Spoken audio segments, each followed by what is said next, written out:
Hey everybody, it's Patrick here. I'm sorry I'm a little bit late. I got tied up with having to take care of some stuff, and we all are in those situations today where we have to take care of stuff.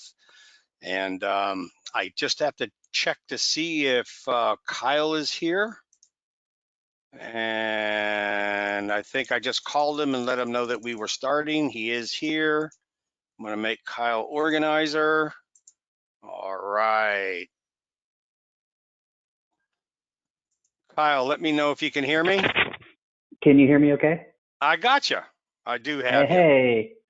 All right. Can you also promote Paul Liberatore? He should be on as well as a presenter. Sure.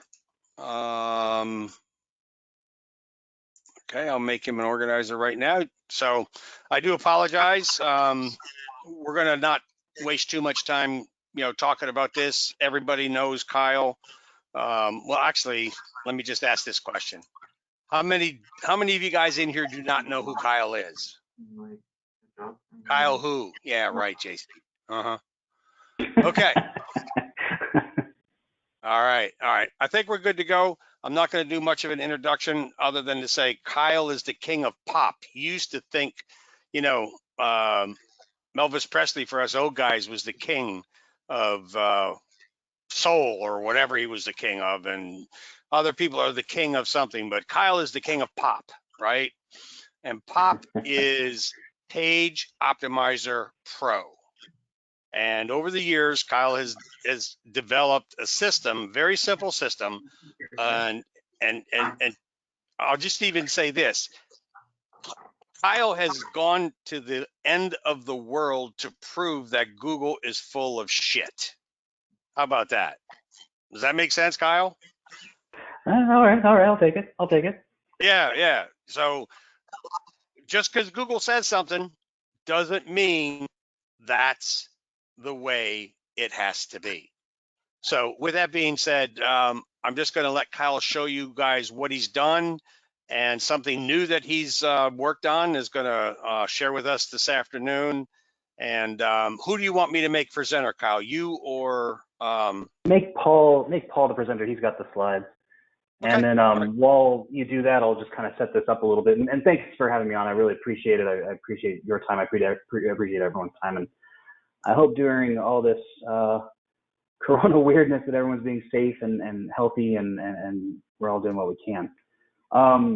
So Paul is a friend of mine, Paul Liberatore. He's an attorney in here in Arizona. We got off to a quick start as friends because, as everybody knows, I'm also an attorney. Paul does civil work. He does business law. And we were having lunch and we were chatting about DMCA takedowns, and he was doing some of them. And we were talking about how the process is at times overtly complex and doesn't necessarily need to be. And we decided to see if we could do something about that. And that's what we're going to talk about today.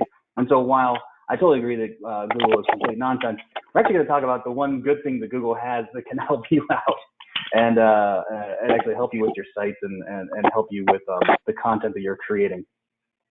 Paul, do you want to share your screen? Sure. So are we going to talk about takedown and pop a little bit today as well? We'll start with takedown, and then at the end I'll show something cool with pop. Awesome. Gotcha, you little stinker. All right, guys, go ahead.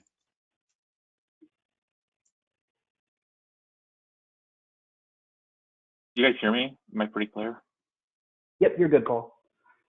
All right, cool. Awesome. Hi, everybody. My name is Paul Liberatore. I'm friends with Kyle. Been friends for a while now. And we have a new tool we're really excited about. It just launched a couple weeks ago.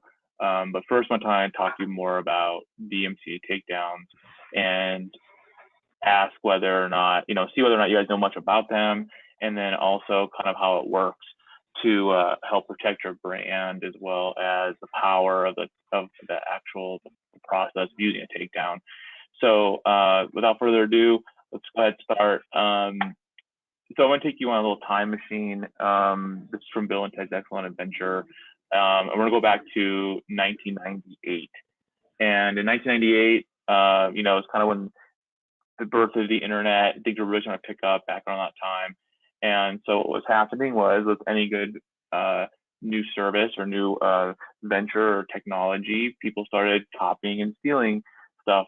And so what ended up happening was, the new ISPs that were forming, the GoDaddies, the AOLs, were really concerned about that because they didn't want to get sued.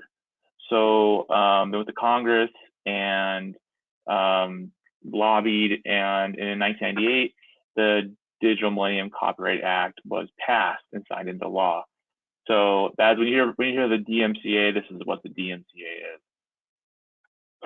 So first one, let's go through is how to do a DMCA takedown. Right now, it takes a lot of time, to be honest.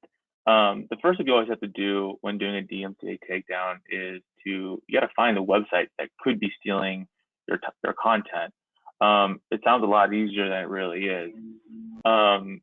Generally, you have a couple ways of doing it right now.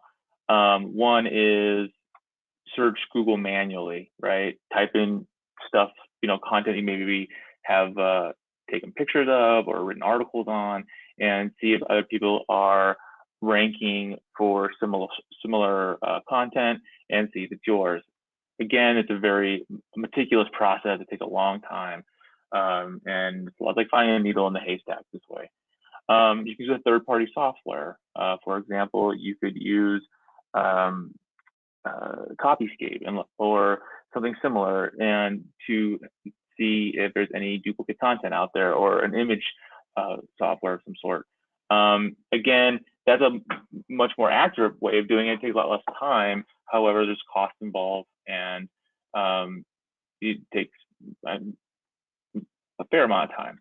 And then lastly, you can find it on social media. I know for myself, I'm also an affiliate marketer, and I have found my images, my content on other people's posting on social media, and then cutting out my logo or my information. So, which I think always kind of funny. And I just send a nice little message saying, hey, thanks for the credit. So once you've kind of found who's been stealing your content, the next thing you need to do is determine what kind of takedown you want to do. There's two main types of takedowns. The first one is a Google takedown. With a Google takedown, what that is you go to Google and you say, hey, this person's stealing my content. We would like for you to investigate, and if you agree, please de-index that page. And that's what happens. It's completely de-indexed. The process takes about 1 to 2 weeks for them to investigate and then to actually respond back to you and let you know what's happening. Also, what's kind of cool about Google is once you do a Google takedown, you can check a dashboard to actually see the status of not only that takedown that you have done, but also prior ones, the history of your takedowns. The second type is the domain level takedown. And the domain level takedown is a very, very powerful tool. It's almost like a nuclear weapon, because what you can do is when you find out who is actually stealing your content, like a website, first thing you need to do is figure out who is their host, right? Do a who is, or see if you can figure out who their host is. And what you end up doing is once you figure out who the host provider is, you can go to that host and say, hey, you needed to investigate this person's stealing my content, please take it down. Now, under the DMCA, what's going to happen is the host has to take the site down, the entire site, for a period of time and contact the owner of the website. And if that person does not respond to the information that's being sent to them by the host, then what will happen is the host will take down the site indefinitely. So the thing is that, Paul, when you and I were talking, this is what actually really surprised me, was that not only can you get something de-indexed, so somebody has stolen your content and put it up, and it's now maybe outranking you, which isn't very not cool. You can get Google to de-index that page, but the bigger thing is you can go right to the host and actually have the entire site taken down. you can do both of these things, right? They're not mutually exclusive. Correct. They're not mutually exclusive. It's like a 1-2 punch. You know, you do the Google takedown first in order to de-index the page, you know, and then at the same time, right after you do the Google takedown, you do the domain level takedown, which is different, you know, obviously different website or different process. And so in the end, if everything works out, not only did you completely de-index that page in case that person moves host, but you've also now taken down their site, which is going to de-rank all their pages because now they're offline and they have to go find a new host. So they're independent processes, but you can do them both at the same time when doing a takedown. So the next step, what you do is you got to determine who the copyright agent is. Now, the copyright agent sounds like a very fancy term. All that really is the person at the company at like GoDaddy or whoever, even Google, who's in charge of making the determination and is the contact is the best way of saying it, the contact at the company. There's two ways of finding this person.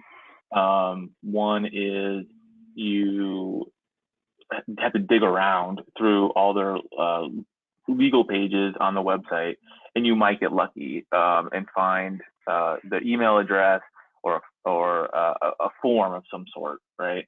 This takes a while because you got obviously dig through their terms of service and all kinds of stuff trying to find it. The trick here, you guys, honestly, is just do a Control F and type in like the word copyright, and usually you'll find it much quicker that way.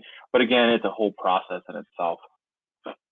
Because what you're trying to do with that domain level takedown is you're trying to find the correct either form or email address to send that to, right? And that person is the copyright agent. The other way of doing it, if you're not able to find it, is there's actually a book. It's called it's at the Copyright Office Directory. It's hilarious. It's actually a book. It's online. I mean, you know, there's a digital version of it. It's free, and theoretically, there should be every company is supposed to have their contact in there. However, this is really not up to date, so it's completely hit or miss. The other tricky part to that, Paul, is determining who the actual, who is hosting the site. That's a big part of it. If you find a site that is stealing your content and you want to file this, you have to determine who they are, and that's tricky as well. Well, Kyle, let me ask you guys a question, because this has happened to us a number of times. Okay, this is not a universal situation, and when I say that, and I'm asking it as a question, just because it's a DMCA notice doesn't mean that the hosting company has to take it down. And this is personal to me because I've lived this. If the hosting company is in a particular area or in a country that doesn't give a shit, they don't take you down. How do you fight that? That's correct. So the DMCA is, that's U.S. law, right? And sometimes there are domains that are not there's hosts that are not in the United States, offshore, Europe, Asia, wherever it might be. Now, technically, under the Berne Convention, the countries that signed it, the treaty that came about, they all have to kind of respect each other's copyrights, right? And so, but there's still a lot of countries that still haven't signed it. So like if the guys in France, well, they're part of the Berne Convention, or England or something like that. But if you're somewhere in Southeast Asia and they're not a signatory on the Berne Convention, then they don't have to do anything, right? Or that wherever they're located. Now, there's a little trick though. The way it works is that, let's pretend, I've had this happen before, where the host was in another country that I wasn't able to get to, right? I couldn't figure out who the guy even was. However, what he was using was Cloudflare for his CDN. Well, Cloudflare uses, if a company has a nexus, or they're touching the United States, then you can get to them, right? So this guy was using Cloudflare, so I couldn't figure out who he was. I couldn't figure out whatsoever. because pretty much the thing about Cloudflare also is it kind of blocks, right, who it is. And so what I did DMCA takedown on Cloudflare because they have a form, right? They're a third party. They have a form. They have servers in the United States. And it was actually kind of cool. What Cloudflare does is they completely took down that guy's CDN, so he couldn't use it. And then they actually contacted his host, and they worked with them to get the person to take down what I was asking them to take down. But yeah, that's the problem with this. If this is not the silver bullet, right? It's close, but there's still ways around it. And one way is they're in a place where you can't touch them and they're not touching the United States, then you're not going to be able to do a DMCA takedown just because what we just discussed. And Paul, as you know, what we found is that the people that are using those types of hosts often have to use a CDN because those hosts are so crappy. You know, it's like exactly. It's one thing to like kind of give them the escape, but then also they need to use something else to be able to serve to U.S. clients or European clients. Yeah. So and then as a result, that's how you can get in and get that through that CDN. Gotcha. Well, the other thing that I found, it was you have two options without you. Just kind of correct me if I'm wrong. Two options. One is you can go to DMCA, you can get the paperwork, you can fill it out, you can do it yourself, you can spend, I don't know, $10, $15 to file it all with them and wait for them to do it, which is pretty nasty because you don't necessarily know the right things to do. And then the second option is you can pay them $199 to do it for you. That's exactly right, and that is a service, right? So let me. Right. Exactly. I want to completely clarify here. So you don't have to be a lawyer to do this, right? I'm a lawyer. I'm telling you, you don't need to be a lawyer. This process is made for for people who have stuff on the internet, right? Now, a lot of people might go to a lawyer because lawyers do it, right? There's also services out there that do it as well, but they charge you. I think it's $100 for the DIY version, and then it's like $200. I don't really remember, but it's pretty expensive, right? There's no real cheap method. And there's not only that, Paul. It's not intuitive, right? So that you don't necessarily know that. And I only say this because I did this and I tried to do this. For the pain in the ass, right? Yeah. Well, it was bigger than a pain in the ass.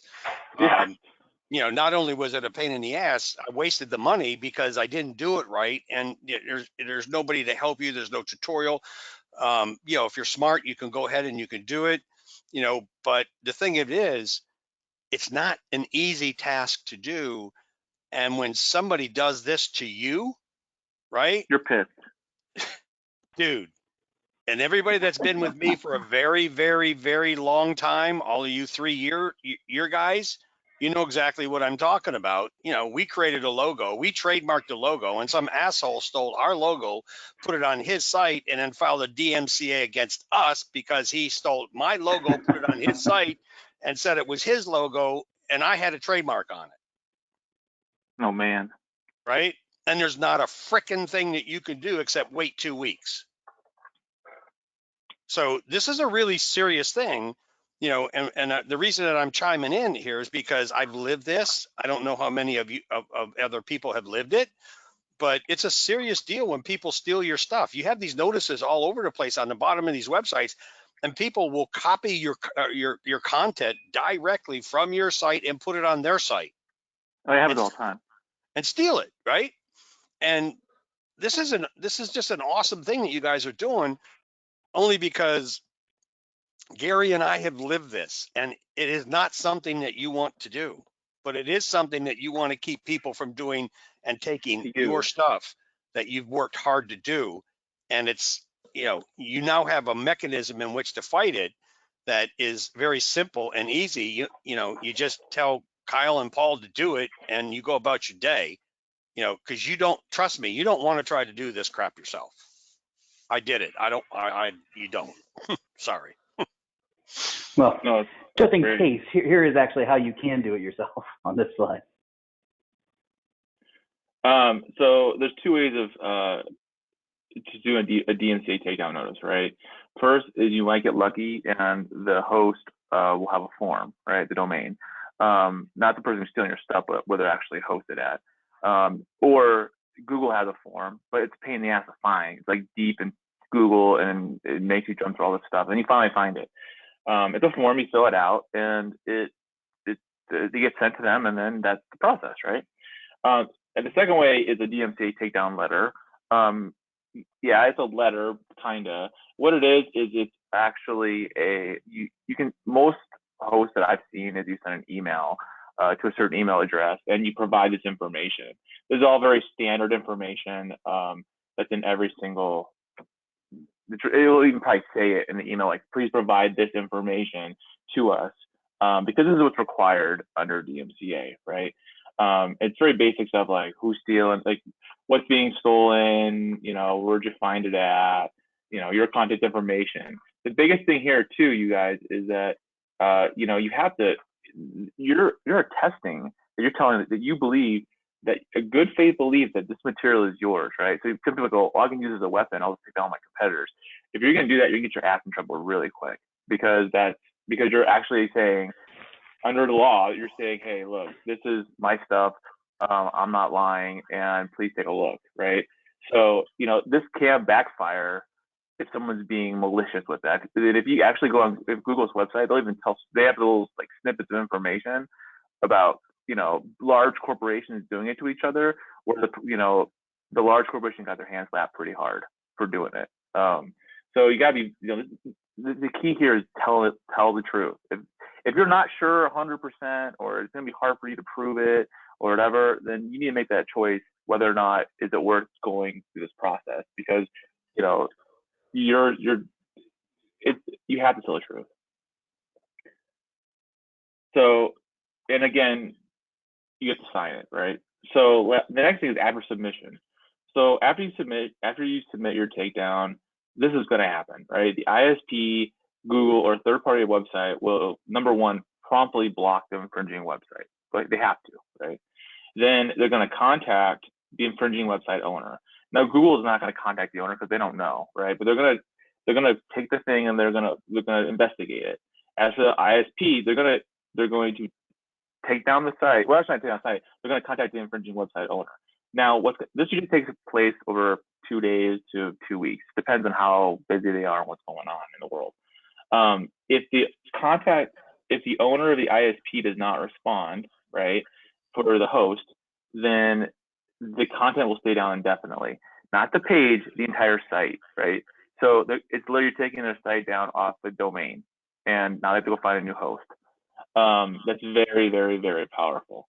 And as for Google, what ends up happening is they will investigate it. That takes about 2 weeks usually, and then they'll come back and they'll either ask you questions, or they will say, yeah, it's been done, thank you, and then they'll move on, right?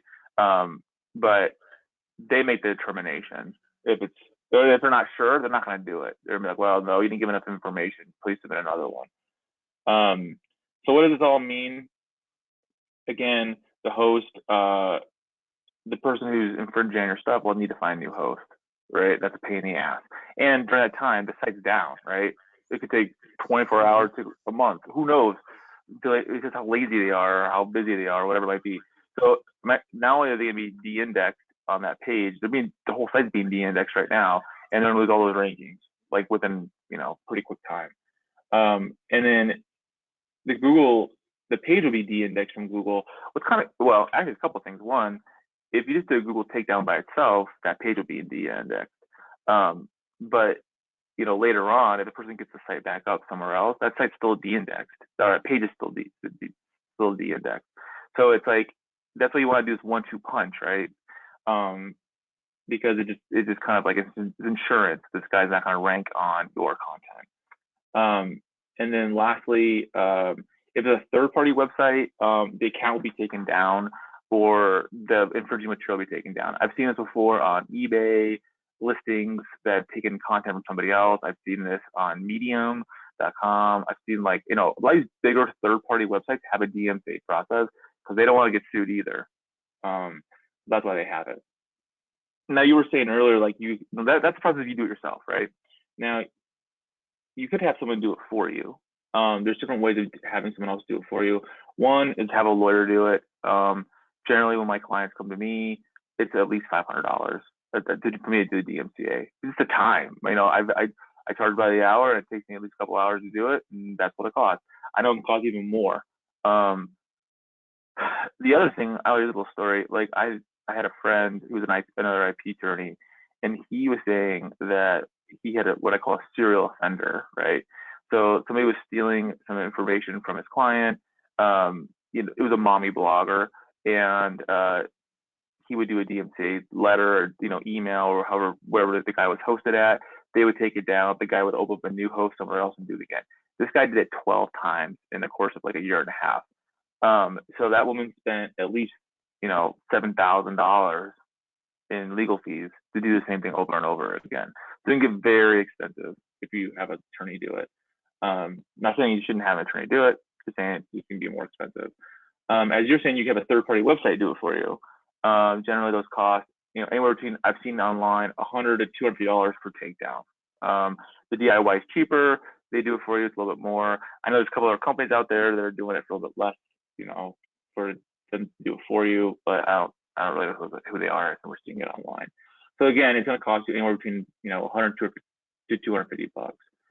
So Kyle and I were like, dude, that's way too much money, like, for what this is, because of the process you can do yourself, without having to jump through all these hoops. So guess what happens when these two guys have drinks together? They have an idea, and which is takedown.com. Kyle and I started takedown.com this year.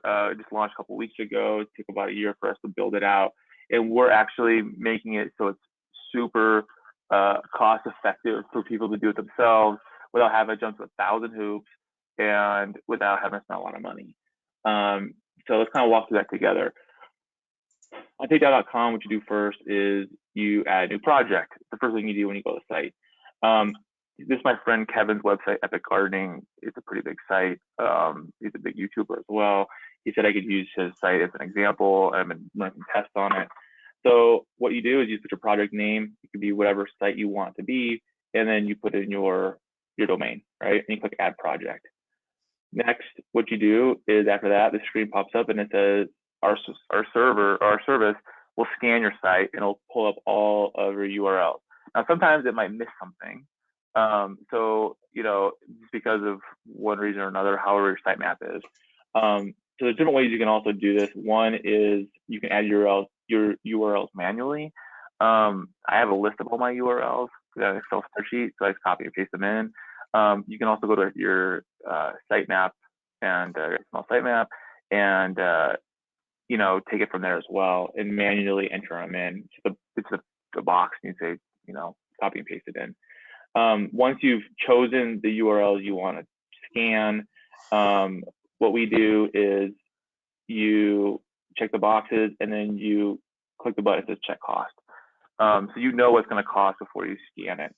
What we're using is we're utilizing Copyscape to go out there and their bots to see if they have anything out there somebody's stealing your content. Kyle, you can probably talk more about this if you want, just about how the bot works and stuff. Well, sure. So we're just tapping into the Copyscape API to then go and look through these sites to find duplicate content. Exactly. It comes a little bit, and then we give you an approximate cost from what based on that API. We'll show that a little bit later. Yeah. So once you know what you're running, so this one cost me $1.42. You see this image. So we did there's a couple more up top. These are very large articles, right? So the total cost to run multiple articles was $1.42. Now Copyscape runs and it spits out what it finds. And here's an example of one of the pages on the site that we had that Copyscape had located. This is all Copyscape's information, so it's not. But if you see here, I'll work my way top to bottom. This is the URL, and then here is 3 sites that are. There's actually a lot more of them. There's probably 20, I believe, on this one of potential sites and pages that have material that looks very similar to what we have. So the first thing we have to do is, like what I always tell people is, you know your site better than anybody else, is you have to manually check them, right? Little trick is I always look at the match keywords. And if it's high, obviously there's probably a better likelihood that it is being stolen. That's yours, right? So what I did is I talked to Kevin while I was doing these, because it's not my site, and I was like, okay, here's 3 that I think. And so we looked at them together. He said, look, this one's not being stolen. I'm okay with this one. The second one, he's like, this is definitely being stolen. Because the matched words, there could be actually more matched words. This is what they just show you a portion of them, right? What Obfuscate does. And so he's like, this is definitely being stolen. It's content in mine. And then lastly, this is a funny one. It's a stolen website. So what this is somebody literally took an entire site and made a new, like, copied the entire thing and then made a new site that said the same thing. So it's easy to blog. This is his, right? So the reason why I know this is when I did this scan, there were multiple pages that this site was coming up on. So I'm like, oh, this guy's stealing the site. So here's a perfect example of someone literally stealing all of your work. So now what? So all you have to do is, at this point, if you feel like someone's stealing your content, you submit a takedown. What you do is you just check the boxes of the actual ones you want to do a takedown to. Each one of these is considered a takedown. So there's 3 separate takedowns here.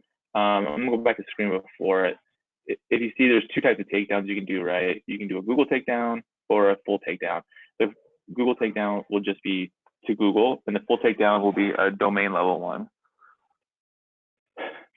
So again, you check the boxes, you hit next, and then what happens is the forms will pop up that needs to be filled out, and you fill out the form right there on the site. And then what you do is you click submit, and then it gets sent out to either the host or it gets sent out to Google, which is really cool because we just cut through all the bullshit, to be honest. Like, this is doing it.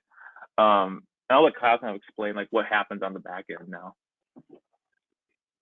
I think you went back, Paul, actually, instead of forward on the slide.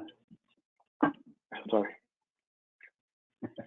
So what's cool is once you submit it, then you have a history, right? Now this history is more not saying success. When you see success, that means like not success in the word regards of it worked, right? It's success in more than like it's been submitted, right? It went through, there was no problems with submittal. What happens with Google is, you know, like I said before, it takes about 2 weeks. You have to be logged into your Gmail account, whatever your Google account is, because you're actually submitting it yourself. We're not submitting it. But what's cool is then it's on your account, and then you can go to that dashboard I was saying before and actually see status, right, with Google. So in this example, I'm just going to show you like, you know, Google accepted the DMCA request and it was sent, and then I'll tell you, here's a story about this one. About a week and a half later, I got an email from Google and they took it down. There was no problem. Here, it was failed. Now, the reason why it's failed, I'll let Kyle kind of explain why this one failed, but it's actually pretty interesting. Sure. So what we put into is a fail-safe that if you've accidentally already submitted to Google, we catch that. So that sometimes you'll find a few sites that have stolen your stuff, and you start to do this process, and then you'll find a few more, and then you might realize that there's a ton of these things. You might get a little lost in what you may or may not have done. That's why we've got the report history, so you can see that. But also, if you accidentally resubmit, we catch that ahead of time. One thing that might not have been clear is that you actually sign in to Google through our system so that the submission happens there. So the idea is that you still technically have to make the submission yourself because you are the one that's attesting that this is true, but you actually sign in within the system here so that we show you what you need to fill out. We give you all that information and where you need to put stuff and where, and then so you hit submit, you are technically doing it, but the process is cut down so that we then send it to the correct places. Yeah, so we're just making it a lot easier. Next, so does it work? So here's an example of one I did. I'm on my site that I sent it to Cloudflare because somebody, this is a different story, but someone was at Cloudflare, and I sent the request to Cloudflare, and obviously Cloudflare wasn't the host, right? But they shut the CDN down, and they sent it to this company called Steadfast, which I guess is, I guess it must have been the host. And some guy named Steve said, we received the following response from the client, and our client had removed the original work, custom graphics taken from, this is my site, actually it was my site right here. Let us know if we can make this case resolve. So what happened was they were stealing my some of my custom images I had done, and I caught them and they took it down. But this is the kind of cool thing too, right? When you do this to somebody, they know that like you got an eye on them, right? So either they're gonna be jerks still and still mess around, or if they're just like somebody who's newer and is trying to be lazy or whatever it might be, they know that not to mess with you or take your stuff because they know you're watching them, right? So it's very powerful to protect yourself like this. So I guess what it comes down to is now, like, what does it cost, right? So it's, we were saying before, lawyers $500, and you do it online, it's been $100 and $250. Well, it costs pennies. No, like really, it does cost pennies. I'll let Kyle explain this, but this is our pricing structure. It's very, very simple. So the idea is that on the free plan, which costs you nothing a month, it's the cost of Copyscape plus a half cent. So we take the Copyscape price of just what that is in Copyscape if you were to go and do it yourself, and then we add a half cent to it. And you can see what that is, at 3.5 cents for the first 200 words and 1.5 cents for the next 100 words per page. If you're on the Pro plan, which gives you access to the hosting takedowns as well as unlimited projects and stuff like that, then it's just the Copyscape price. We actually put nothing on top of the cost. You can also see that each plan comes with free takedowns as well. So on the free plan, you can put in 2 URLs that are important to you, and if you find that somebody has stolen your content, you can actually do the takedown for free. We'll give you an example of what this looks like on the next slide. So here's only one of the things I had scanned from my friend's site. Based on the word count, it cost, on the basic plan, it cost them 17 cents. It would have cost them 17 cents to run the scan. On the Pro plan, it would have cost them 14 cents. So, I mean, we're really talking about cents here, right? And on this, we found 3 different websites stealing content for 17 or 14 cents, however much you want to spend, right? That is so much time saved to find people stealing your stuff that it's amazing. But guess how much it really cost, right? So it was free, 100% free, right? It was free on basic and it was free on Pro. Why? Because each plan gives users 2 free URL scans a month and a free takedown. So this cost, in this situation, if this is only on the Pro plan, this would have been 100% free, including the takedowns. If this was a basic plan, it would have cost them was it $250? Right? Yeah. $250, yeah. $10 for the 2 takedowns, but the first one would have been free. Yeah. Yeah, $10. So literally, that's the worst case scenario. It would have cost them $10. $10 and well, actually it's it because the scan was free, so it would have been $10 instead of $100 or $500. And he did it himself, and he's managing it himself from this point on, right? So if he sends the email, it's going back. The email response is going to go back to him. If he uses the Google takedown, Google's going to respond back to him. All we're doing is we're helping facilitating the tool so that people don't have to be jerked around and spend a bunch of money doing something that's really a pretty easy process if you can figure out the problems. So that's really all I want to share. There are a couple of questions that came in. So the first one was, what actions or steps should we take to make these takedown requests more effective? And we'll share these slides, by the way, because on the slide where Paul walks through what you should include, that comes from the DMCA guidelines. It's pretty standard across most of the forms, but that is what you need to include. And we'll make sure that Patrick gets a copy of these slides and he can send them out to you guys. How does this affect content syndication? That's a great question, because you could have RSS set up on your site that you are sending out information, and if you're doing that, you're saying you are allowed to use my content. some Yeah, but WordPress themes do this automatically. hey, Kyle, you know what? A lot of people under RSS, like we found this to be true, where we're running RSS, syndicated content, and they call us up and say, take that information off. I didn't approve it, but yet it's their RSS, but they still have called us to tell us to take the information off our site. So how does that play into it? Well, the thing is that if they have an open RSS, they cannot do the DMCA takedown. Like the investigation will come back and say that it's fine. When somebody sends that email to you and you're like, hey, we got it from your RSS, that's when you respond back and say, like, turn your RSS off. If this is a problem for you, you've actually opened up your entire website. Yeah, so like the host itself, there's no judge here, right? There's no judge or jury. It's more like, okay, if you send to the host is going to just be like, okay, they're going to send it to the website owner. And if the website owner doesn't respond at all, they're taking it down, right? Now, if the website owner responds, says that's no, and it's arguing, the host doesn't care, right? They did what they're supposed to do. So now it comes into the legal question of whether or not they're going to if you're going to pursue this even more with them, right? Like you can, but now you have to get an attorney involved. Are you going to sue them? Are you going to send a demand letter? That DMCA is a separate part of all that other process. But I'll tell you right now, I would say 99% of the time, nobody responds to the request, right? Because they don't freaking care, or they don't know, and so that's the thing with Google. Only thing Google's doing is they're just checking it, and they think you're full of shit, and they're not going to do it, right? They don't care.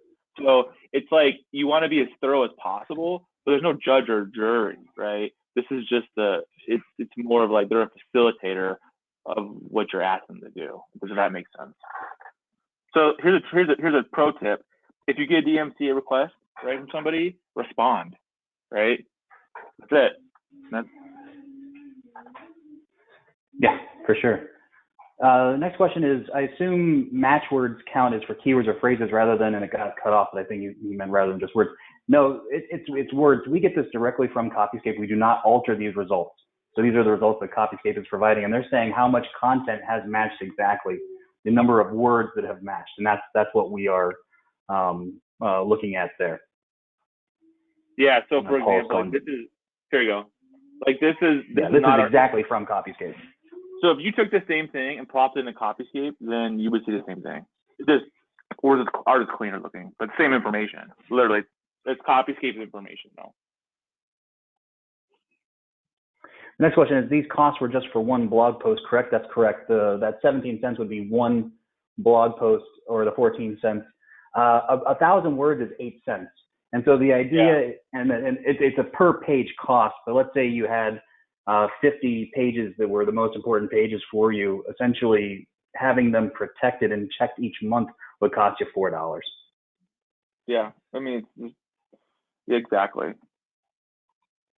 What could have been done with Patrick's situation? What would have happened if he'd been a pro member? I'm not 100% sure which situation. You mean where his trademark was taken? Yeah, where they came and claimed that my logo, which was a trademark of mine, was theirs and put it on their site, and they filed a DMC against us. I guess the idea is that if you've got stuff in, well, please go ahead, Paul. No, go ahead first, and I'll I was gonna say, so right now this is just content based. It is an image based. That's something that we hope to add in the future. But if somebody's taking your things, the idea is that maybe you could have done a preemptive strike. If you could identify that they had taken your stuff ahead of time before them doing it to you. In the situation that you found, that's kind of one of those crappy situations where you then have to show that you have the trademark, and you do get stuck for that time while the adjudication process happens. But hopefully, the idea is that you can be proactive in protecting those things. If you had found that they had done it, you could have done the takedown through our system first, essentially. Okay. So we have to be proactive to protect ourselves. Okay. That's the idea, and that's what we tried to set up too, so that this could be as low a cost as possible to make that happen. If the idea is if you're using something like Copyscape to protect yourself, we've kind of brought that into the system so that once you find it, and we can say that Copyscape is not the most fun or user friendly, but once you find the content, then there's actually something you can do about it as well, all kind of from one place. a question came in for you, Patrick. Could we add copyright notices to image SEO products? If you're asking, Brian, whether or not we can take an image and then we actually go through the process of having it, trademarked, you could put a TM in the face of the image indicating it was trademarked.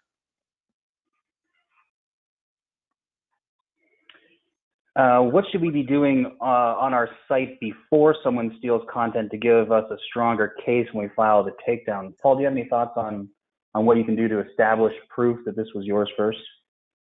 I mean, generally what happens I see is like, the content that he took is not like the freshest content, right? So it's gonna have you would have published it in the last year or so, or even longer.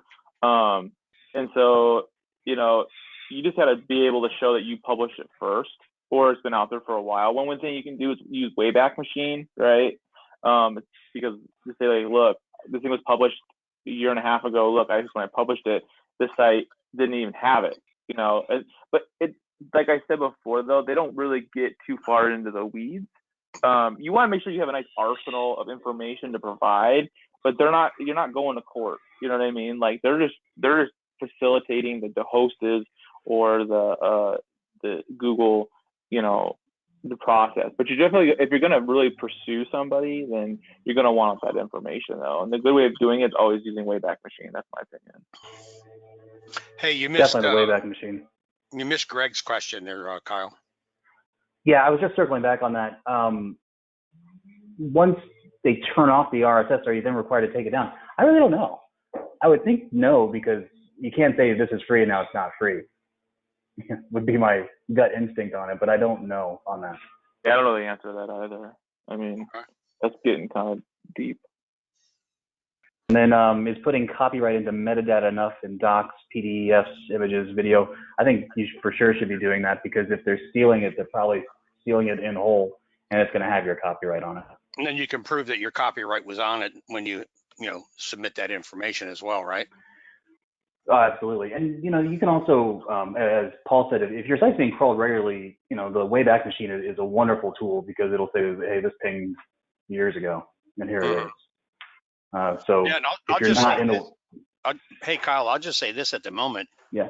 What we've been doing is playing a little bit with archive.org, and we've been putting our images on there and our PDFs on there and just loading them straight up. And not only is it great for provability, but them suckers are ranking. Nice. As well. That's a great pro tip. No, we just did a PDF, presentation for our PDF metadata program for our lawyer, and we did a Spanish PDF, stuffed the living bejesus out of it, and loaded it up on archive.org, and it's number 3 in Google Images. What? Patrick, I haven't done that before. What is involved in that process to submit to archive? You just hit the upload button and upload it, and you. That's awesome. Can you do that with URLs as well? Yep. Images, URLs, PDFs, and even though it's a no follow, I mean, archive.org is a no follow, it's still got a PADA of 80s and 90s. It's ridiculous. Yeah, for sure. Right. For sure. And so we did it as a test, and we took a WordPress, we took a Word document, right? And then we took the Word document or a URL, whatever you want, you could do that too, and put content in it. And then we took our PDF, and we already metadated our PDF through our metadata plugin or software that we built. And then we put that in there. Then we did our images, and we put all of our image stuffing in there and put that on the Word document, turned the Word document into a PDF, and put that PDF on another Word document and stuffed it again, and put that on archive.org. It's for a Spanish lawyer, and the son of a bitch is number 3 in Google Images. So it works. That's very cool. But like I said, if you do what you're suggesting, which is, I never thought about it, but if all that data is copyrighted and you got your TMs and you've got all the things that you've done properly, and it's sitting there, it's going to be hard not to win your case or prove your case that was yours, because it is sitting there, and it has been there for how long?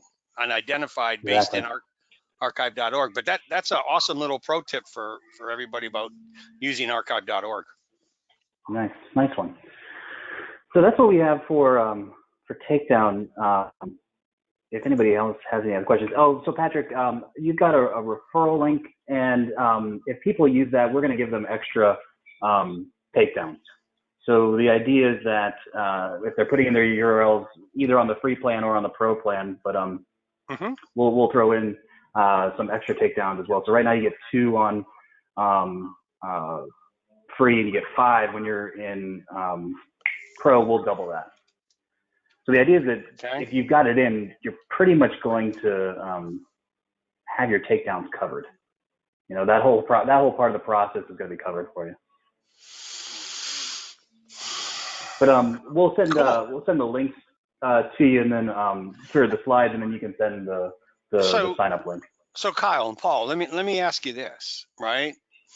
If some asshole comes after me again, do you have a service that we can come to you and you can be and represent me to file and work against this situation?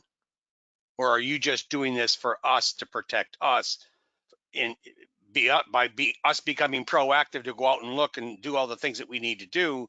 And through the service, you know, you can file DMCAs for us against other people. But what about the other way around? Because, you know, we kind of need some help. We need a shield in front of us, somebody to help us walk through these situations when somebody comes against us, because it's so freaking time intensive and it's a pain in the ass, and we don't know what we're doing. And it'd be nice if you had something on that side of the scale as well. Maybe some of the future, but right now that's the idea. Yeah. Go ahead, Paul, please. No, it's a good idea. Just, you know, now you're trying to get into the legal world, you know, where you start being like, okay, now I'm going to fight something. You know, this is more of a tool, but, you know, it's a good idea. That's for sure. Here's the idea. That is one of the problem parts comes into giving legal advice across states, where, you know, Paul's licensed in Arizona and I'm licensed in Virginia. If somebody's sitting in Minnesota, it becomes problematic to give legal advice. So you can't have any client outside of your state. That's correct. I mean, you have to be licensed in the state to practice. Now there is some blurring between federal law and state law, but it's an uncomfortable situation to be able to say like, well, yeah, this is fine. Well, I think it's something you guys should think about. You know, I agree. An advocacy group or a blog, or, you know, something that somebody could subscribe to, that, you know, we're not actually clients of yours or whatever, but, you know, you're posting, you know, things about this is what you could do to help yourself. And it could be a membership site as well too, right? Paid membership site where people pay to get the information or be part of a paid Facebook group or whatever. But this is a real serious problem. And I really don't know how you guys that are here today listening to me think how serious of a problem this is, whether it's happened to you or not. You know, but I'm telling you, it is not something that you want to deal with or get involved with, you know, and being proactive and doing what Kyle and Paul are sharing. I mean, the cost of it is a no-brainer. Go out and check your shit, right? Just pay for it, get it done, see who's stealing your stuff, and, you know, have it done. And you should be doing that for your clients anyway, right? Because when you're doing this work for your clients and your clients are trusting that you're putting this stuff up, you don't want other people taking their stuff. I had another similar situation, Kyle, where we did all this great work in building a plumber site out, and Roto-Rooter stole it all. Seriously. Thanks, Roto-Rooter. You know, this was like 7-8 years ago, right? And we did it, and it showed up on all of their mass pages, all their franchise pages. What? Yeah, it was crazy. And you know, when you talk about client work, that's actually something that we've talked about. You know, you could have like the protection package. You know, let's say you've optimized these 10 pages for your client, and in the scenario where they're all, you know, about 1,000 words, you could put them all in and have this protection package going, where you say like, we're going to make sure, we're going to check every month to see if anybody's stealing this content because you paid a lot of money for it. You know, this is the stuff that's bringing the best ROI for our site and the investment you made. and that package costs, $250 as a protection package, and you can say, hey, we'll also do the DMCA takedowns if we need to, and it costs you under $1 per month to check it. And then you can probably burn through a bunch of your free takedowns before you even have to pay for a takedown. Yeah, I mean, I literally would have everybody sign up for the free thing, just play with it, have some fun, check your stuff, see if anybody's messing with it or whatever. It's a great tool. When you showed this to me the other day, I got really excited about it, only because, let me put it to you this way. Has anybody in here ever been a victim of identity theft? Anybody? I won't say your name, but have you ever been a victim or know somebody that's been a victim of identity theft, right? Maybe it hasn't happened to you and it doesn't seem like it's all that serious, but when it happens to you or it happens to somebody and you got to go through that process and, get new credit cards and get new driver's license and get new everything, it's a pain in the pain. And I think we're kind of talking about the same thing here, Kyle.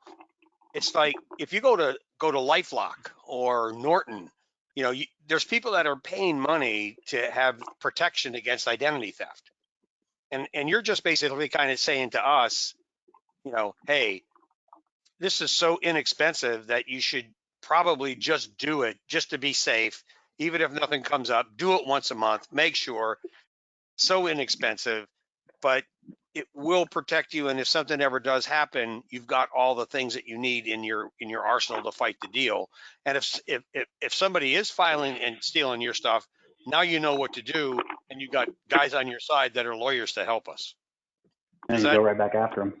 Yeah, does that kind of sum it up? It does. Right? So anyway, I think it's awesome.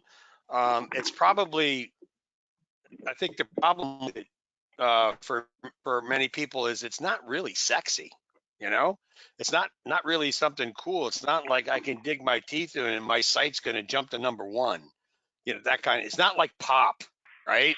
Pop is very sexy. Yeah, exactly. But I think with what it is, it's, it's very essential to what we do, and it's something that we should all probably participate in. I know Justin's probably thinking, I got 35 sites I got to run this on today now because of you guys. Thanks a lot. Just to see if stuff is out there and people are stealing. You're gonna find stuff. You're gonna find all kinds of stuff. Oh yeah, no sleep now, Justin. Guaranteed. JC's like, man, I hate you.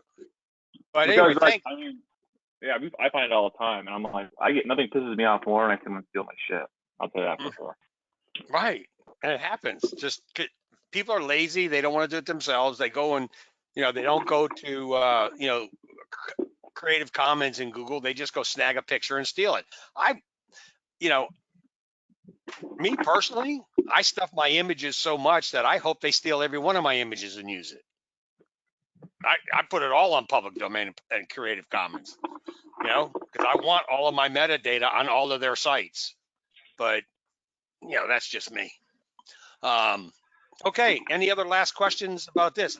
Man, I think this is awesome. I really do. I really think this is awesome, guys. So that's why I was excited to share it with everybody. Even though, like I said, it's not sexy, but it certainly can be something that everybody needs to do. So, with that being said, what's new with Pop? Let's do something sexy. Can you force a crawl.com? I can show one new little thing that we're doing in Pop that might be beneficial. 1 second. 1 second before you do that. Yeah. Gary was asking, can you force a crawl by archive.org? All I can tell you, Gary, is we didn't force anything, and 2 days later we were number 3 in Google. We just put it up there, right? So I think Archive itself, is constantly crawling, and Google's constantly crawling it, and it's constantly getting, seen, however you want to put it. But Kyle, you may have a better answer for that than me. Well, that's what I was asking you on just uploading it too, and I think that's probably all that's involved in that, and then their crawler will get there eventually. Yeah. I mean, it does, and it didn't take very long. So anyway, I'm sorry. Paul, can you make me the presenter? I can. Or there we go.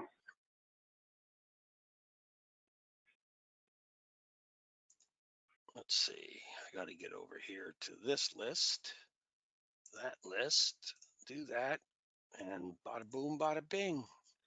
All right. Let me know when you can see my screen. There we go. All right. So in this example, I have run this page, and now I want to do some work. I want to do something with it. And does everybody know? Wait a minute, Kyle first. Does everybody know what POP is? I mean, well, just in case.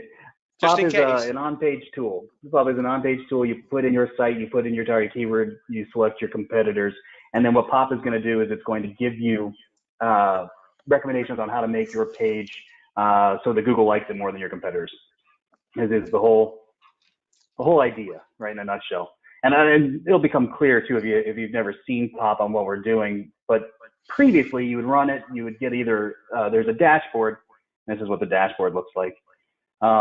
We now pull out the top recommendations for you. So this is just what you should do. Previously, you actually really had to dive in, and there's just a lot of data in here. So we're trying to make it easier and easier and easier. And then we're going one step farther, in that now instead of kind of going back and forth between this page and your site, or downloading a checklist and using a spreadsheet, what we've done is we're actually pulling the POP recommendations directly into your site. So this is the page that I ran that I'm optimizing. I go up here to the POP Chrome extension, click to start. I'll talk about the secret key in a second, but I'm in my account. I choose the page that I want, which is this one down here, and we have like the keyword, the date, and the project, and then the report ID number. It's a little bit tricky sometimes because they change the URLs when you're editing, so just confirm that you're in the right spot, and then I'm editing directly into the page. I'm going to click to start, and then there we go. POP has pulled in the top recommendations for this page. And now I can edit directly here while looking at my POP recommendations. So for example, and by the way, because page editors are weird, you can kind of move this around to make space while you're working. You can also kind of drag it over. So you can see in this example where it says test page, and I've got it in paragraph text 3 times. That's right. It's more, so I'm going to do that. So I'm going to type in test page. I'm going to save my work. And then I'm going to check it.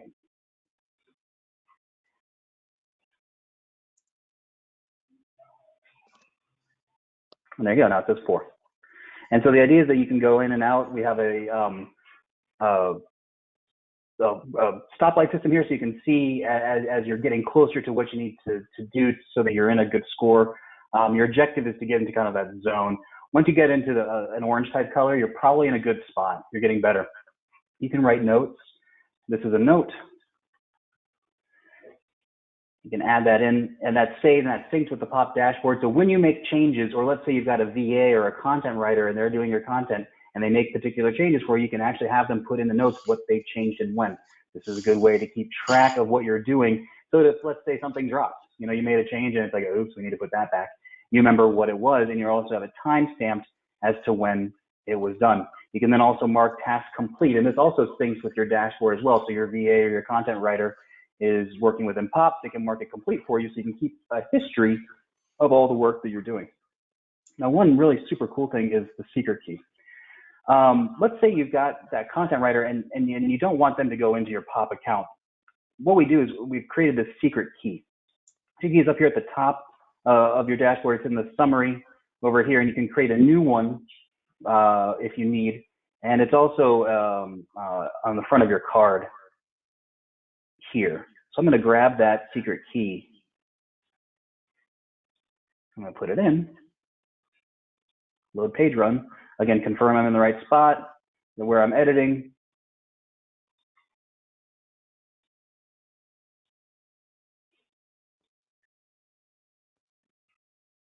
And it pulls in the recommendations. So what's really nice about that is that then you can give your content writer the secret key that they need to use, and then they can go in and make the edits as they need. They never have to get into POP. They don't have to make any decisions. You can make all those decisions for them. You can go with what POP gives as just the top recommendations, so that's going to get pulled in. You can edit those a little bit from your dashboard, and then the work that you give them is the work that they need to do. And you can go through your exact keyword variations, LSI, page structure, etc. And like the variations that they need, they're all there as well, all at your fingertips. But what we're finding is that this is speeding up things significantly for people using POP, where you can just go right in directly into where you're editing and do it. And so this is WordPress. This is Thrive Architect. You can see a full list of what we are compatible with here. And so these are all the page builders from WordPress. So Brizy, Bakery, Gutenberg, The Standard, Thrive, Divi, Theme Builder, Themify, all the big ones, Oxygen. We can do Shopify, Squarespace, Drupal, Weebly, Wix, and Magento in the content area, and then we can also do Google Docs as well. So we're covering a lot of the internet with this, so that you can streamline your content producing process and get those recommendations. And really what we're trying to do is make it so you don't have to really make a lot of decisions on your own. If you're not 100% sure on the best practices, we're pulling in the top recommendations already for you. You can get those directly into the extension and then just edit and get your work done. But that's the big new thing in POP. So that's it's the extension, right? You're talking about the extension. That's correct. So the POP Chrome extension, which we've had for runs, but now you can use it to pull in your data. Mm-hmm.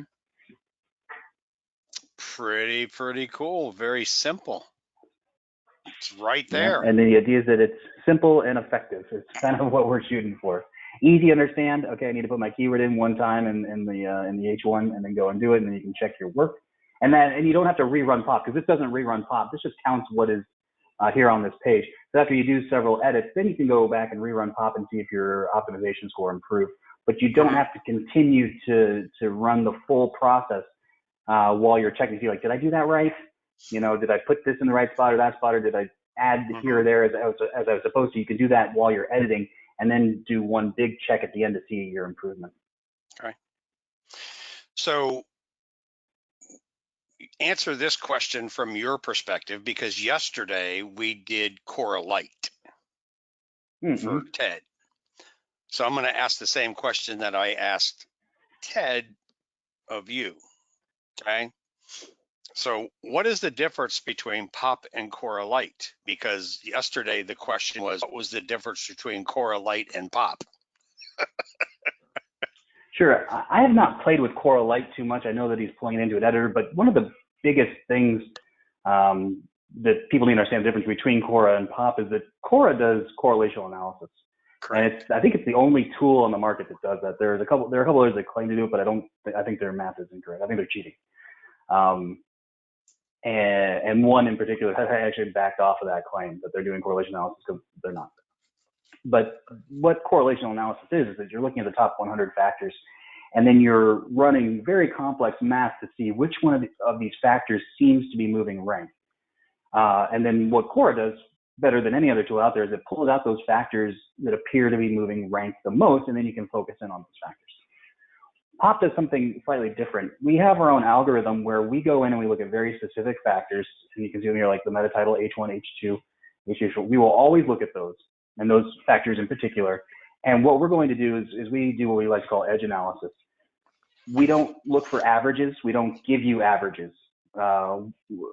which is what Cora does. So in addition to like the correlation, it's going to give you an average based on those kind of things. And there are actually like 19 different views, I think, on which average you want to look at. But what we do is the number that we give you is what we call edge analysis through our algorithm, where we said, this is what it looks like you need to do to beat your competitor.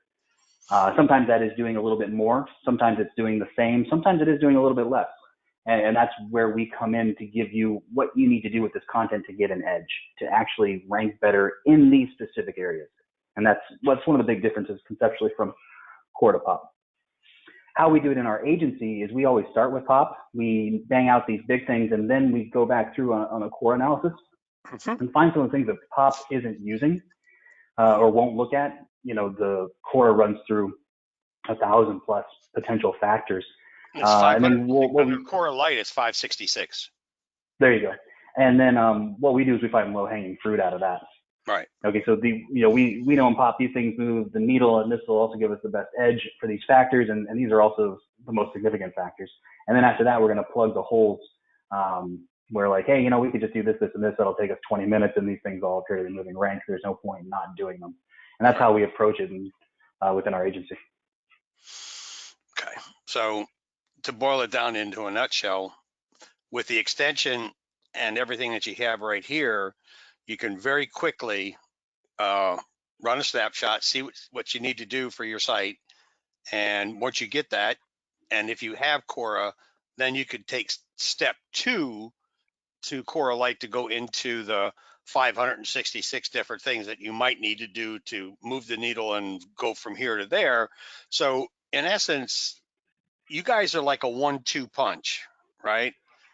You being the first top at it, and you get that quick shot of what you need to do and how fast you could get it done. And then, Cora or Cora Light, gives us a much deeper dive into the things that we can do, along the process and along the way. Would that be a good assessment? That's how I use the tools in conjunction, and that's how we do it in our agency. Right. Right. So for those of you that are not out here, that know all of the things that Kyle has been able to do or prove, what is the one thing that you did a year ago that you proved that Google was full of shit and they came and kind of told you they don't like you? That's my most famous moment. There was a competition in a Facebook group, SEO Signals Lab, run by Stephen Kong, and it was a 30-day competition, and it was for the term rhinoplasty plano. So rhinoplasty is a nose job. Plano is right outside of Dallas. And the idea was it was a 30-day competition. You had to have a brand new domain, and the person with the highest site at the end of the 30 days ranking for that term wins. And I took 5th out of 27 professionals entered. 9 actually only got a site to rank. Think about that for a second. People that were pretty sure of themselves to enter a public SEO competition. I think only 9 got a site to rank. About 2 weeks later, though, and this is where the fame comes from, was that my site went to number 1 in Google and number 1 in Maps. And for a moment, I actually wiped out the Maps, and I was the knowledge panel. So I was rhinoplasty plano. And that reverted back, and I was number 1 in the Maps for a while, and people were really losing their minds. And the reason they were losing their minds is that I wrote the sites in lorem ipsum. Not a single word of English, right? No, there was that was the thing. So I put up the lorem ipsum, but then I did the math. So I used POP, and I did the math on how many times I need my exact keyword in very specific places. So as you can see here in POP, it's telling me, for this particular just random example, 1 time in the meta title, 1 time in the H1, 2 times in the H2. And so that's what I did for the term rhinoplasty plano. I then went through the variations, how many times I need my variations in these places, how many times I need LSI terms and what those LSI terms might be. And I put all of those in as well. But I craftly copied and pasted them into the lorem ipsum. So I calculated out I needed, I think, I can't remember off the top of my head, but I think around 1,100 words or 1,400 words. So I just generated 1,100 words of lorem ipsum, put it on a page, and then I went through like the page structure suggestions that we have in POP. And I was like, okay, so I need approximately like this many H2s, and I just kind of started putting them on the page. I need this many images, so that's what I started putting on the page and just copying and pasting in, and then just doing the math on the exact keyword, its variations in LSI, and then launched it up. So that guy stayed. The contest was in July, and it was ranking number 1 through that whole time, and number 1 in Maps. And then in November of that year, this is 2018. In November, this guy from SEO Signals Lab wrote an article about it, and 6 hours later, the site was de-indexed, which was great. And then the really terrible part, though, was that night from like 1:15 a.m. to 1:27 a.m., I got 20 notices from Google, and Google went down and took down 20 of my test sites. And these test sites had nothing to do with the competition. They weren't linking at all. These are just sites that I have up. Most of them are completely in lorem ipsum with fake keywords, and Google went in and took them all down, which was rather untrue. Yeah, because you were basically telling everybody that John Mueller's full of shit. Well, that's the thing. So then I was like, well, you know what? People are like, well, it's because they're lorem ipsum and Google doesn't want that spam or something like that. So I did a reconsideration request. And I pinged them back and I was like, well, this site's in lorem ipsum and it's not ranking for any keywords that anybody is optimizing for or bidding on in AdWords. It's not taking up any space. It cannot be spam. And they denied that. So then I took the whole site down and just put up a WordPress template. And then I sent it back and said, this site is just your basic WordPress template. It's not spam. And they denied that. And then I took that down. I just had a one-page site that said, this is my one-page site, and this content is unique because I'm writing it as I'm thinking it right now as I type this. I wrote about a paragraph of that and resubmitted it, and they denied that as well. And that's when I knew it was punitive. This wasn't algorithmic. This wasn't their system catching something. This was them seeing that article, being very embarrassed, and then going after me. But to be honest, it was like the best thing they possibly could have done, because if I was talking nonsense, or if what I was doing wasn't true, they would have rolled their eyes and moved on. Exactly. But because they went after me directly, it means that I showed people how the algorithm is actually working, and this is actual proof of it. I was having a good conversation with another SEO, and he was talking about how Google goes after people from time to time, but it's always through dirty backlinks. They're building spammy backlinks, or they've got a PBN network, and Google goes in and flaps them down. And he was like, I think you might be the first person that's ever been attacked by Google for doing good on page. And exactly what they told you to do. Right. All I did was just really good on page, and they didn't really really didn't like that very much. So then last year through the speaking circuit, I got a ton of hate mail, by the way, for that experiment that I did the test, and people talking about that it couldn't happen again and it was a fluke, and here's why it can't happen, because you've got new rank brain, you've got hummingbird, you've got medic, you've got BERT, you've got all these things, and you can't do it again. So last year on the speaking circuit, what I did is I spoke in LA in Garden Grove, and then I spoke in Bali, and I spoke in Thailand and Chiang Mai, and then I spoke in Milan at different conferences. And what I did is I ranked a new page in lorem ipsum in each of those cities, and almost all of them were number one. And they were all past all of the updates and all the new things, and how smart Google has gotten with their AI. And they might even have a lorem ipsum filter. I even heard that one. And yet I haven't checked in a couple of weeks. I might have still oh,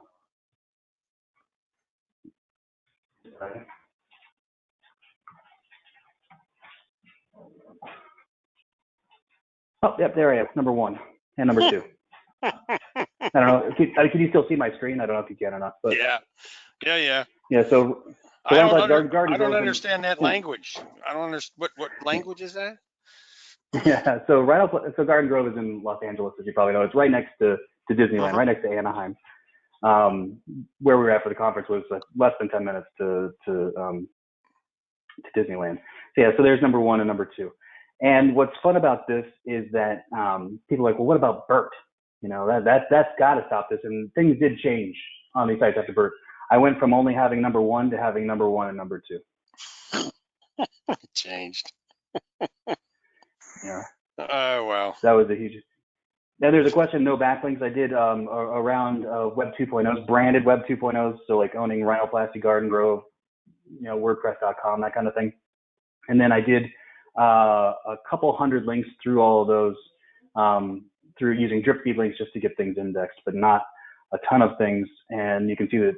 So I did these in all these cities, and they're all beating Yelp and Real Doctors and things from the site. So as minimal backlinks as I could possibly do, but they were for indexing purposes. I wasn't. I mean, you can look at you can put this into any of the tools that you like, and you can see the types of links they were, and they're mainly like comment stuff. But it's right. I think I put this into SEMrush the other day, and it found about 10 backlinks, and that's all there was. I mean, just a handful. Okay, cool. So that's a pretty interesting story for those who, you know, really don't know that the rock star is in the house, right? So, but the thing that I like about it though is that SEO isn't mystical or magical. You don't have to have a superpower in order to do it, because the algorithm is an algorithm. So if you give it the math that it wants, you can do that, and you can do that yourself. You don't really need any tool. Tools fast track it. And obviously I'm biased towards POP, and the concept behind it was that we've done that counting for you and really advance that along, because then you can give the algorithm the math that it wants, you can succeed. And hopefully you can write a better page than Lorem Ipsum, so you can also get those conversions. all right. Hey, Rand's got a question up there. I'm not sure I understand. You might. How do you deal with WPAU top? It's masked the POP report. I'm not really sure what that might be. Okay. I've not heard of WP Auto P. Okay. But if you can clarify what that is, I don't know what WP Auto P is. Okay. I've never heard of it in that tense, so I'm not quite sure what it is. All right. Well, that's awesome. There's a question about Profit Builder. The person that posted, is that a WordPress? It's a WordPress page builder. Yes. Okay. Yeah, what I can do is we'll look into it. So we're looking to add. So if you go to the compatible editors page down at the bottom, put it in, and then we'll check it out. And we're in an add phase. So if it looks like we can do it, we'll do it. It's by Sean Donahue. You know who Sean Donahue is? My name is very familiar, but I can't think of it. I can't place it. He's been around as long as you have. He's an affiliate marketer. He builds, pretty good quality stuff. Profit Builder he built a couple of years ago. Did very well with it, and it's a modular, WordPress builder. Right on. And yes, any special deal for POP for Patrick's group? Oh. Yeah, for sure. So right now we have an unlimited package, which is $39 a month, and we've got a agency which comes with NLP API. That's Google's entities that we pull in, and then we also do EAT analysis, which I don't think any other tool does, and we go through and find those trust signals that your competitors have that you might be missing. So I can do that, and that's normally $78 a month. I can do that for $39 a month to deal with my group. How do we? Is there a coupon code or something? Yeah, let me generate that, and I'll send that over to you. I have to generate a special code. Sure. And let me do that, and I'll do that later today, and I'll shoot it over to you, and then you can shoot it to the group. Great. Yeah, and give me a link to sales page or whatever, so that people can see that what the that agency and heat is and stuff like that, because it's pretty important stuff. Yeah. The nice thing about that is it's I don't think either of the things will help you rank necessarily, but I think entities will help you index faster, which is always nice. Yep. And EAT, I think, will prevent you from dropping. So when Google does those, is this a trustworthy site checks? I don't think they're necessarily moving anybody up, but they're moving people down. And so that's where that's what those things can do for you. In a sense, it's protection for the future when Google decides to do another medic run. Right. Cool. Man, between you and yesterday with Ted and all the other stuff that we're doing, it was really kind of cool, Kyle, about why this is awesome for our group is because the things that we do are not the things that you do. And all the things that we do are on the off page, and all that off page stuff that the backlinks, the Google links, the stacks, and all those things that really do kind of help make a difference in enhancing the on page, right? But if everybody would just do what you guys teach and some of the simple things to make the pages the way that they're supposed to be, it just makes what we do that much more important and elevated to it's an exponential increase in power, right? You know, if you got the right Exactly. backlinking structure, you got the right on-page structure, you know, and all of those things are coming into play, you know, it really works well together. And that's why I love, you know, what you guys do, and you know, bringing that information to us, and then, you know, sharing, you know, the deal that you're going to give us for that is for our members is just awesome. So can you show white label PDF report sample? That's in the coming soon category. We've changed the output of POP, and so we need to make sure that we like that output before we can kind of then form a report around that. Truthfully, that's probably later this year. We've got on the horizon, we're going to come out with a format to make it even easier for people that are content writers to do recommendations and a content brief kind of format. And that should be later this month. And then we've got a couple other things we need to do. And then after that, then we're getting into reporting. We're going to sync in some trackers so that you can track progress, and not just in what you've done, but then also how the page is performing. And then once we've got that, then I think we've got something that we can report, and that it would make sense. You can say, like, you know, you benchmark, this page was here and it was getting this many impressions and this many clicks, et cetera. And now it's getting this significant more amount, and we can do that by pulling in different trackers. So one question that I've got for you, in terms of when you run the quick report and it's on a blank page, and people can submit just a keyword, right? Yeah, you don't have to have the page built yet. Yeah, you can. There's a box that says I haven't built this page yet, and then you can run. You do need to put in a domain, but it could even be a dummy domain. That doesn't really matter. Right. But you can put in I haven't built this page, and then you can get the recommendations on what you need to do to build that page. So if you got the recommendations on how to build that page based on the keyword, and then you go out and get content and put content in under the recommendations on how to build that page, and then rerun it again, then you will get, you know, different results, right? You know, you'll see how you're doing. That's exactly right. You can see your optimization score. I would bet that if you start somewhere in the 60 to 70s in terms of a score by doing that, you're going to have a page for like a medium competition term that's going to pop at, like, I don't know, page 4, page 3, somewhere in there would be my guess. Mm-hmm. Just out of the gate. Wow. Nice. There was a person that mentioned that they were getting some results they didn't quite get. Please always send something like that to support with a report ID number, or contact us, and we actually have it set up where you can do a one-to-one walkthrough now. We've got a specialist that we're training up, and you can get a 30-minute walkthrough with him, and he'll answer all your questions. If there's a question that he does not know, then it goes right to me, and we'll get you that information. Okay, great. Awesome. All right. Thank you for leaving your office and, you know, coming and helping us today by staying home and not going anywhere.